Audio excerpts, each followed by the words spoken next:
Sir ஒரு நிமிஷம் sir. 10 வருஷம் ஏடிஎம் ஆட்சியில மதுக்கடை இல்லையா? இப்ப எங்க ஆட்சி வந்தோடனே மதுக்கடை மதுக்கடை மதுக்கடை மதுக்கடை பேசிட்டுங்க. சரி, நாளைக்கு எங்க தொடர்ந்து எங்க தலைவர் தளபதி தான் முதலமைச்சர். சார், நாளைக்கு இருங்க, கேள்வி நாளைக்கு ஒண்ணே ஒண்ணுதான். முதலமைச்சர்.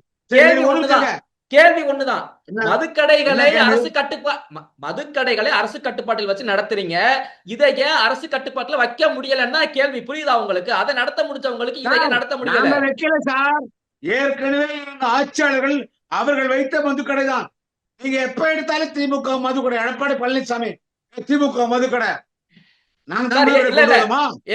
என்னுடைய கேள்வியை நீங்க விளங்கிக்கிறணும். இதை நீங்க அரசு கட்டுப்பாட்டுல வச்சிருக்கீங்கன்னு சொல்றேன். அது போல இந்த தூய்மை பணியாளர்களை ஏன் அரசு கட்டுப்பாட்டுல வைக்க மாட்டீங்க? தனியார் கிட்ட ஏன் கொடுக்குறீங்க? 23,000 சம்பளம் வாங்குறவங்களை 16,000 சம்பளமா குறைச்சீங்கன்னா அவங்க எப்படி குடும்பம் நடத்துவாங்க?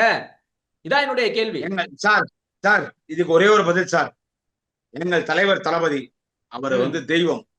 நன்மை நடைபெறும்.